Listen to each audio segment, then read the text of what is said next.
The chapters of life that feel logical while you're living them are almost never the ones that reshape you. It's the chapters you can't put into words that actually change everything. The ones where you're caught between the person you used to be and the person you're becoming. There's no tidy way to explain that feeling to anyone who asks about it. You haven't gotten stuck, you haven't lost your way, but you also can't point to exactly where you are on any map. You're occupying a space that hasn't been given a name, and you've lingered there long enough to start wondering if something is broken inside you for still being there. Nothing is broken. Carl Jung named this the intermediate state. It's the moment when the caterpillar has fully dissolved inside the cocoon, but the wings haven't yet taken shape.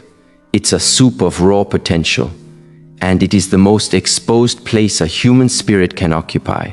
What I want you to hear, what some part of your shadow self already senses, is that this exact phase, the one that seems to make the least sense of all, is doing the deepest work of your entire life.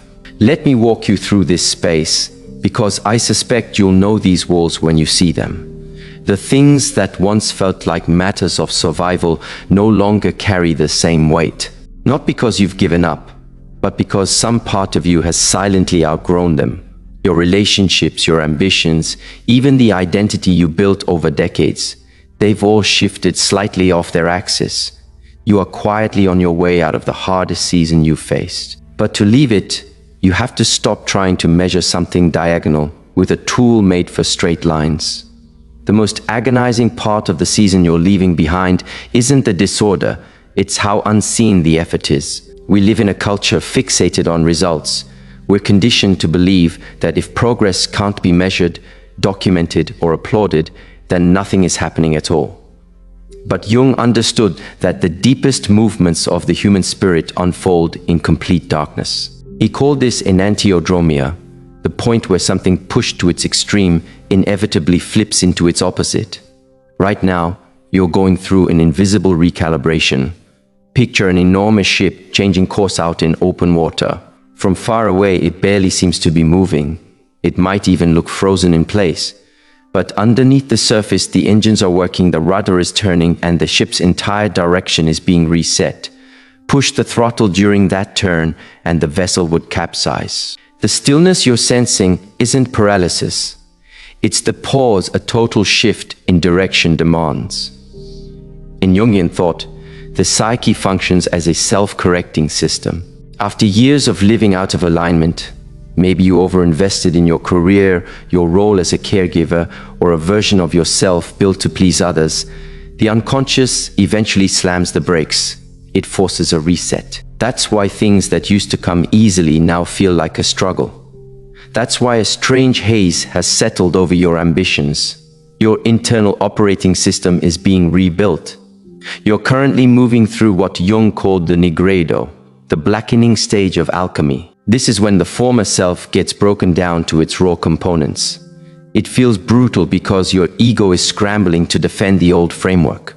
Your ego wants the familiar scoreboard back. It wants certainty and a plan. But your soul is engaged in something far more intricate. It's redirecting your life force, your libido, away from the outer world and toward your inner groundwork. This shift is invisible because it happens at the level of values and the nervous system. You're becoming the support structure for a future you can't yet picture. If you tried to step into your next chapter, carrying your old fears and your old hunger for approval, you'd buckle under it. This heaviness is actually protective. It's the time your roots need to grow deep enough to hold up the height of the tree you're about to become. The trap of this phase is mistaking recalibration for defeat. You'll watch people around you who appear to be thriving and feel a wave of shame. But understand, they're playing an entirely different game. They're in a season of harvest. You're in a season of enriching the soil. Neither can exist without the other. This hardest season ends the instant the recalibration finishes. You'll recognize it when you wake up one morning and the weight has simply lifted, replaced by a still, unshakable clarity. You won't be searching for your path anymore. It will have already formed inside you while you waited. Stop forcing the gears to spin faster. The work is happening. You are being readied. Trust the quiet. It's the sound of your life realigning with your truth. One of the subtlest yet most telling signs that you're emerging from your hardest season is a silent shift in what you value, specifically whose approval you're chasing. Carl Jung devoted his career to studying the persona, the social mask we adopt to function in a collective world. For years, you probably spent your emotional energy pursuing the approval of others. You traded your time, your energy, even your honesty for the comfort of being liked, understood, or validated. During your hardest season, that currency collapsed. The people you tried to satisfy had no answers for your pain. The systems you tried to belong to offered no support when you were struggling. That was a harsh realization, but a necessary one. Jung believed individuation, becoming who you actually are, demands letting go of outside opinion entirely. You are now learning to deal in a different currency, internal authority. Think back to the old version of you. Every choice passed through a silent tribunal of ghosts. You wondered what your parents would think, what your friends would say, how your achievements would appear online. This created a fracture in your psyche, the person you showed the world and the person you actually were. Your hardest season was essentially the friction between those two selves. The pain was the sound of that mask cracking apart. As you leave this season behind, you'll notice a strange detachment forming. It isn't coldness or cynicism. It's that the validation you once craved now feels like the wrong kind of payment entirely, like trying to spend a currency that's no longer in circulation. You realize no amount of outside praise can repair an inner sense of being lost. Jung once said something to the effect that he was not defined by what happened to him, but by what he chose to become. To choose what you become, you must stop asking for permission. This shift is frightening because approval functions as a form of safety. When others agree with us, we feel secure within the group. When we stop chasing that agreement, we feel exposed. But that exposure is exactly where your golden shadow resides. Your shadow isn't only your flaws, it also holds your dormant power and your unrepeated genius, pieces of you buried because they felt like too much for the people around you. By stepping away from the need for approval, you're finally reclaiming that golden shadow. You might notice this showing up in small ways. You stop justifying your decisions endlessly.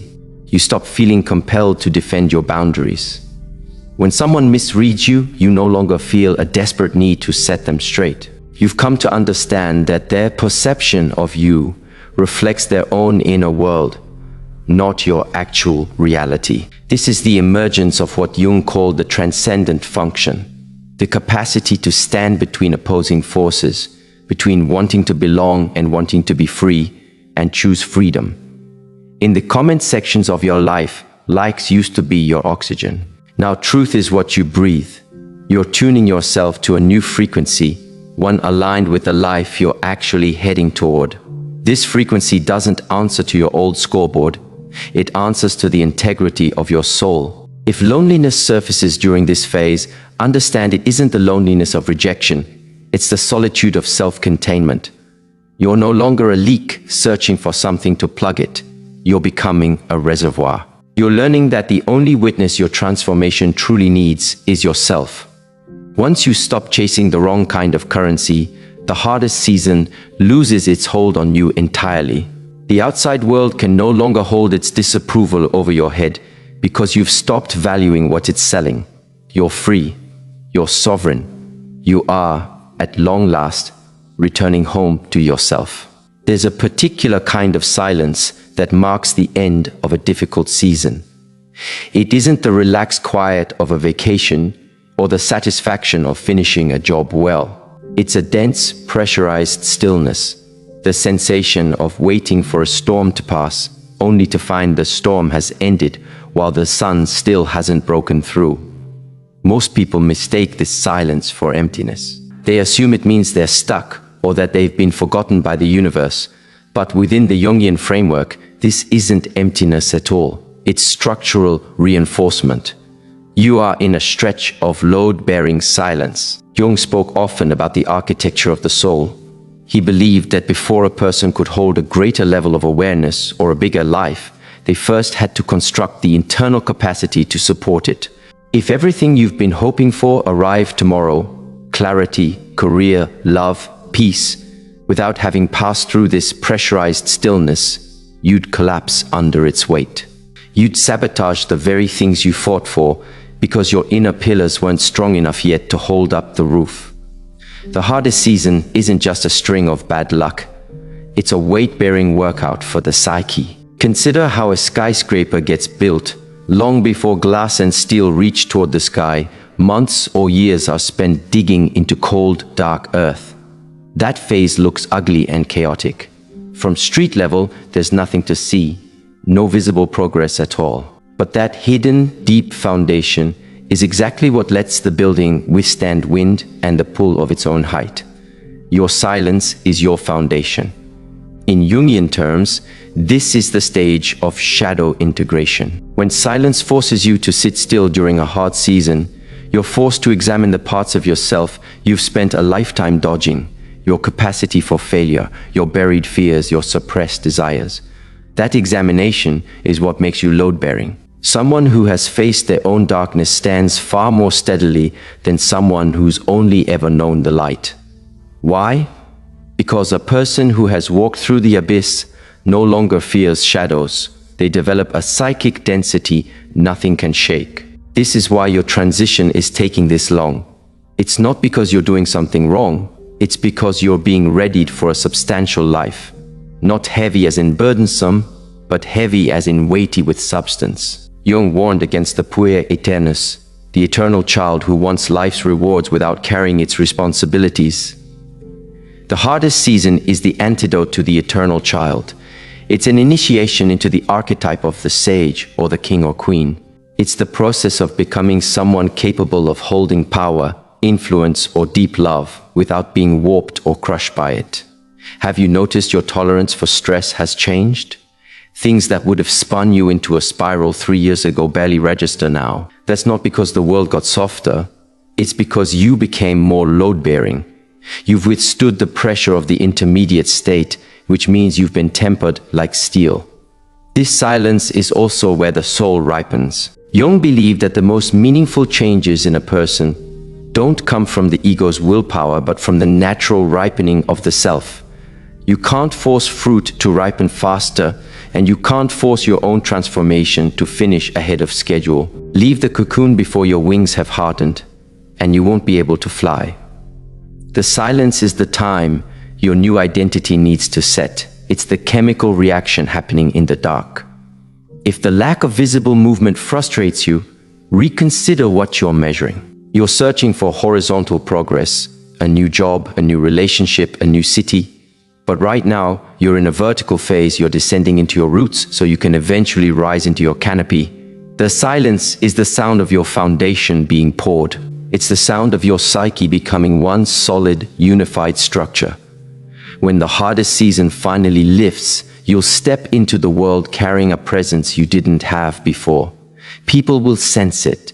They won't just notice your success, they'll feel your gravity. They'll recognize you as someone who walked through fire and didn't melt.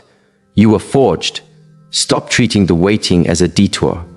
The waiting is the work itself. Every day you remain in the silence without sinking into despair. Every day you choose to trust a process you can't yet see the end of, you're reinforcing another layer of your internal pillars. As you near the end of your hardest season, you'll run into something rarely discussed in mainstream self-help, but central to Jungian depth psychology: the sensation of becoming a ghost. You might wake one morning, look at your kitchen, your car, or the person across the table from you, and realize that although everything looks unchanged, the emotional charge has vanished. It feels like viewing your own life through a thin gray veil. You're physically present, yet your soul seems to have already relocated somewhere that hasn't been built yet. Jung described this as the liminal state, the space between no longer and not yet.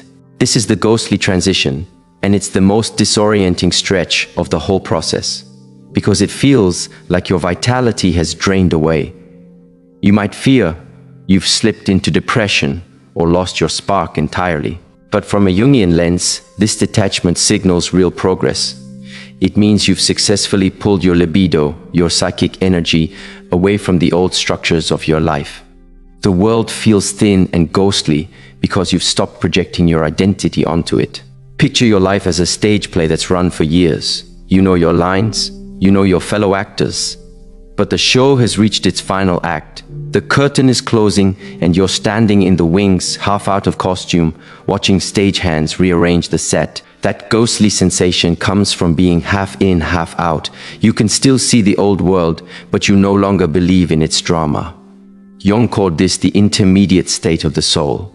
Here, the ego undergoes a kind of temporary dissolution. The old you, the one who struggled, the one who fought through the hardest season, is fading, but the new you, the one built for what's next, hasn't fully arrived in physical form yet. For a brief, haunting stretch, you exist as neither one nor the other. You are a bridge. This phase is hard to endure because it's fundamentally isolating. When you were in the thick of your struggle, people could see the pain. They could offer comfort or advice. But in the ghostly transition, there's nothing visible to point to. To everyone else, you appear to have already made it through. They expect you to be happy, to return to normal. But you don't feel normal. You feel like a tourist from a faraway country, simply passing through your own living room. You've become unreadable, even to yourself. You might find yourself moving through your day as an outside observer, watching yourself speak, watching yourself work, watching yourself navigate the world, while feeling a strange calm removed from it all. Jung believed this was the emergence of the transcendent function, the piece of your psyche that rises above the conflict of opposites. You're no longer inside the storm. You are the sky containing the storm. The world hasn't caught up to your internal shift yet. There's always a delay between a psychological death and a physical rebirth. Your inner landscape has already been rearranged. The tectonic plates of your soul have already moved, but on the surface, the old structures still stand. You're living among the ruins of your former life, while the new one is still being drafted somewhere in the unconscious. The risk in this stretch is trying to bring the ghost back to life. The emptiness will feel so uncomfortable that you'll be tempted to force yourself back into old drama, picking a fight, chasing a project you don't actually care about, trying to repair a relationship that has already run its course just to feel solid again. Resist that pull. Being a ghost is a sacred state. It's a period of psychic fasting. In ancient mystery traditions, this was known as the in-between time, when initiates were kept in silence and darkness so the old self couldn't sneak back into the new life. This lack of solidity is exactly what allows your new self to take form without being restricted by the concrete of your past.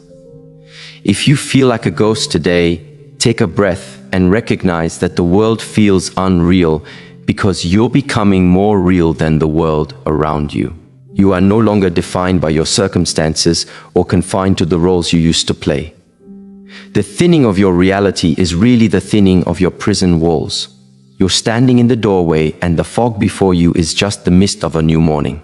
One of the more painful reasons the hardest season still feels unfinished, even after the worst has passed, is that you're still holding up an old scorecard for a game that has changed completely. In Jungian thought, we often talk about the first half of life versus the second half.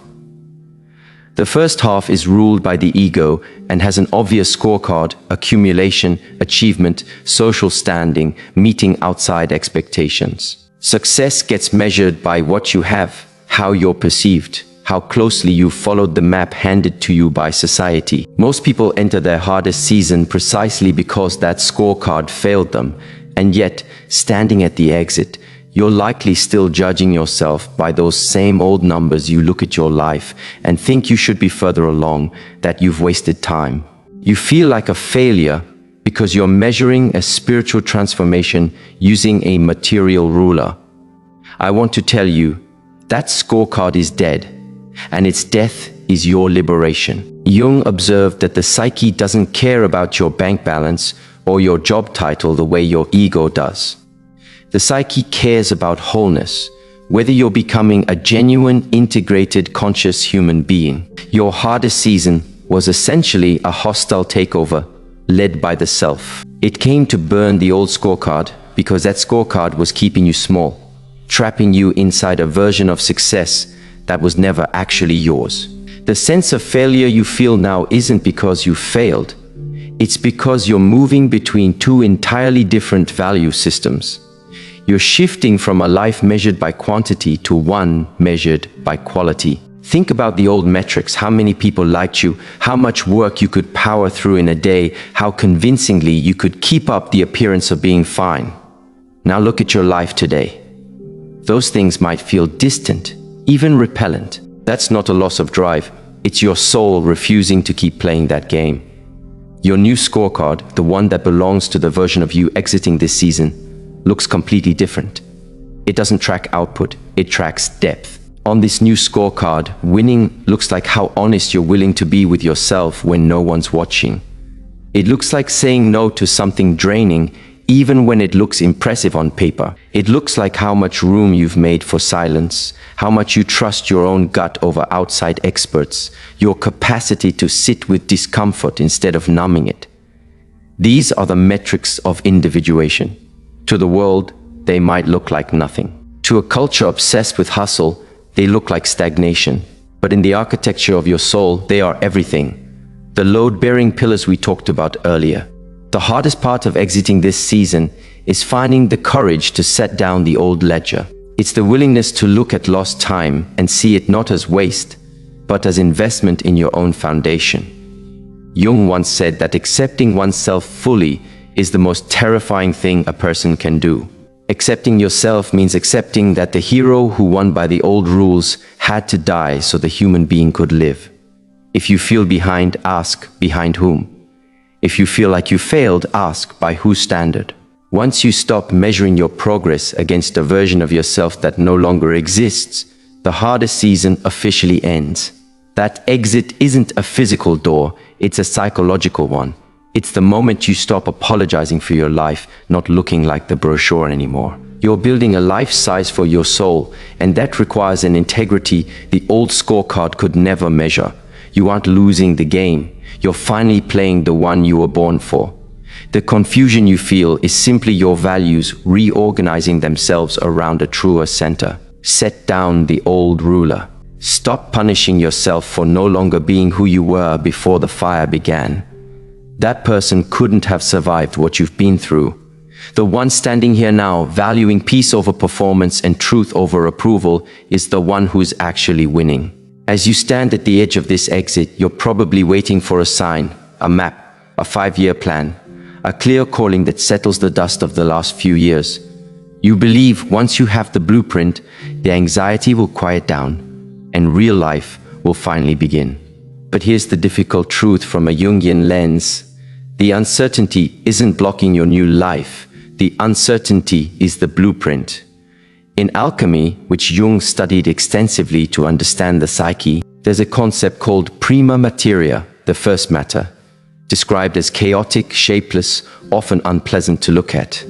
Yet alchemists believe that without this raw chaotic mass, gold could never be produced. There's no transformation without a period of genuine not knowing. If you had a clear plan right now, you'd just be reconstructing your old life with new materials. Most of us try to build our future using the logic of our past. We look at what we've done, what we're skilled at, what the world expects, and we project that forward. But your hardest season came specifically to interrupt that projection. It came to strip away your obligations so something organic, something belonging to the self rather than the ego could rise up. When you don't know what's next, you're finally in a state of pure potential. Jung called this creative waiting, the ability to sit inside the tension of the unknown without grabbing at a premature answer. Consider why uncertainty feels like the enemy to the ego. Uncertainty threatens survival. The ego wants to predict, control, categorize, but the soul flourishes in the in-between. The soul knows that the most important parts of your future are things you haven't even dreamed up yet. If you could see the whole path from here, it wouldn't be your path. It would be someone else's sidewalk, already paved. In this phase, your lack of a clear vision is actually a sign of your psychological integrity. You're refusing to lie to yourself. You're refusing to settle for a good enough plan just to calm your anxiety. You're holding out for the real thing. Jung observed that the psyche has an internal sense of direction. Just as a seed knows how to grow into a tree without instructions, your psyche knows how to move toward its own wholeness, but it doesn't speak in blueprints and deadlines. It speaks in symbols, synchronicities, and gut instinct. Once you stop treating uncertainty as a malfunction, your relationship with your own life shifts. You stop hunting for a map and start watching for markers. A marker isn't a 10-step plan. It's a sudden pull toward a new subject. It's a dream that leaves you with a specific feeling. It's a conversation that feels more alive than anything in your old life. These are the bricks of your new blueprint. You're not building the whole house at once. You're discovering the materials as you go.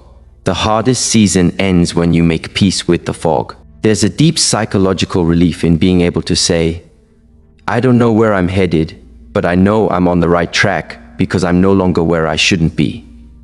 That realization is the exit. You're standing at the leading edge of your own becoming, and by nature, that edge is invisible. You're cutting a path through woods no one has walked before because no one has ever been exactly you before. If a map existed, it would mean you are retracing someone else's steps. So stop apologizing for your confusion. Stop treating your uncertainty as a void and start seeing it as a womb.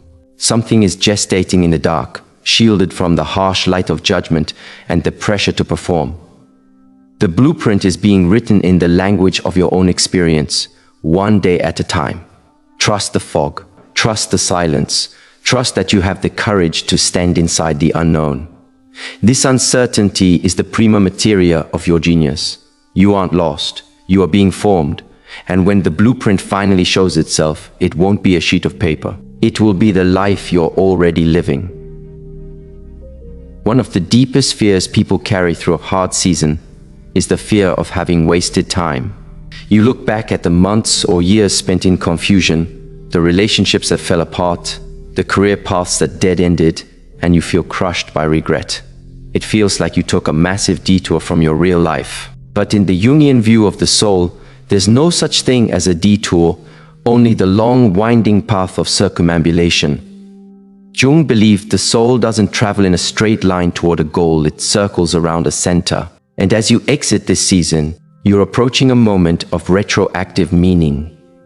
A day will come, often in some quiet, unremarkable moment, when this entire stretch of your life will suddenly click into place. You'll look back at the dead ends and realize they were guardrails keeping you out of rooms that were never meant for you.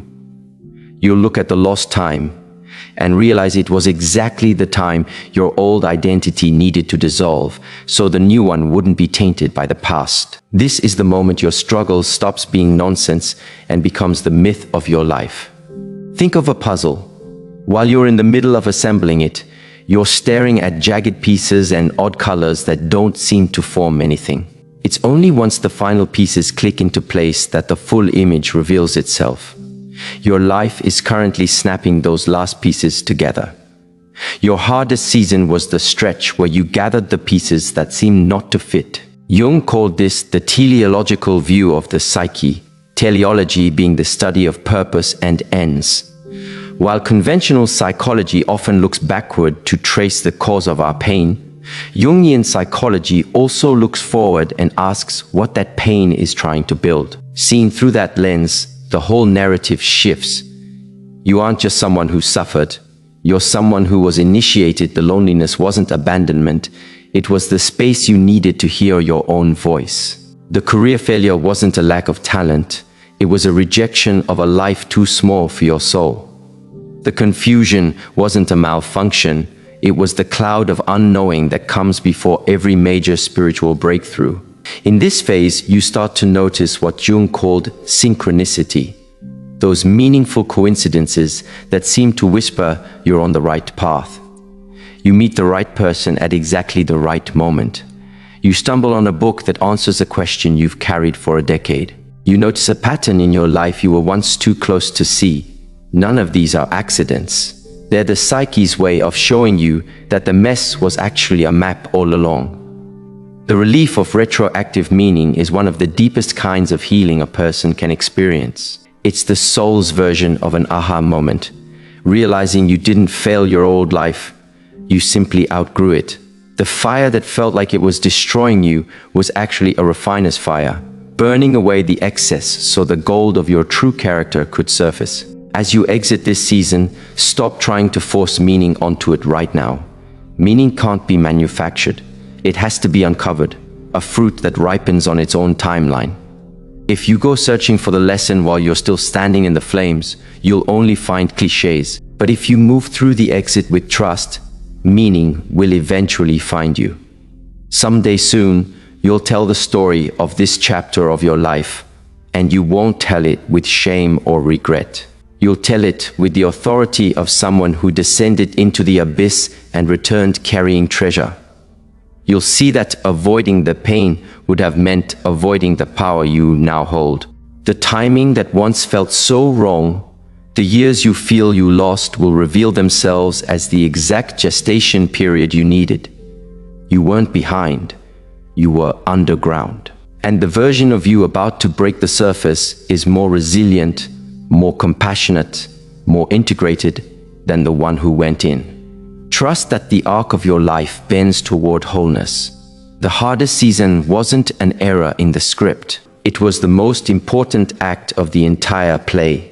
Nothing was wasted. Every tear, every hour of doubt, every silent battle was a thread in the larger tapestry, and very soon you'll see the whole picture.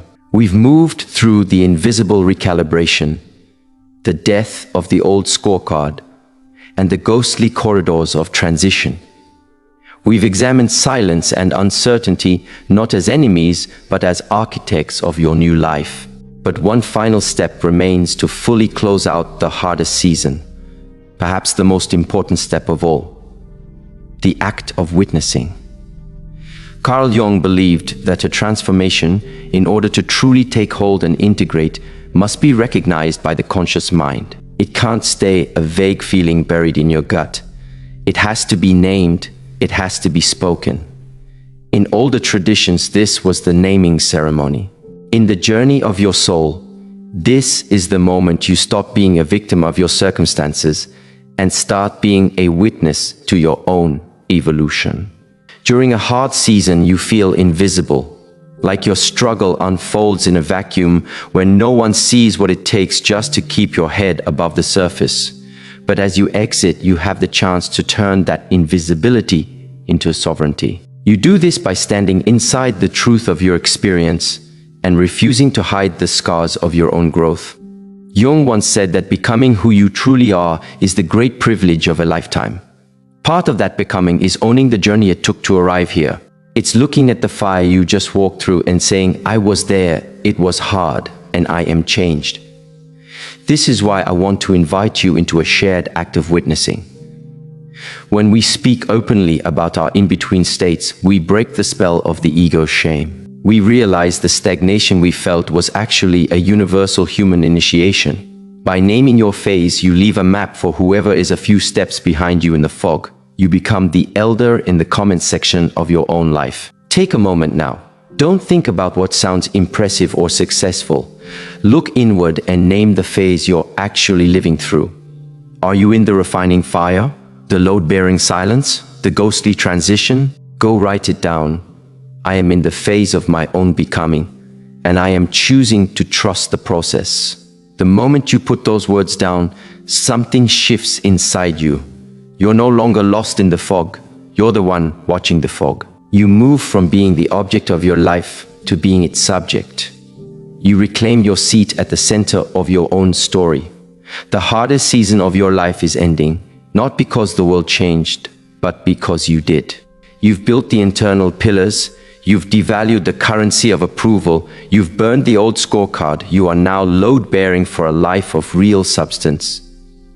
As you step out of this season, don't look back with regret. Don't wish it had been easier.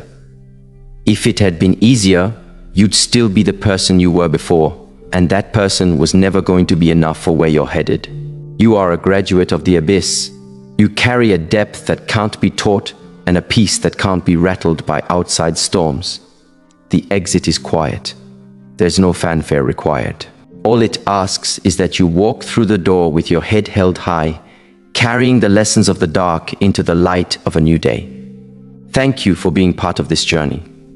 This space exists to offer a sanctuary for anyone navigating the deep waters of the psyche. If this exploration of the intermediate state resonated with you today, consider joining our growing community of seekers. By sharing this message, you help someone still in the middle of their own hardest season find it exactly when they need it. We're all walking each other home, one insight at a time. Trust the timing of your soul. Your new life is already underway.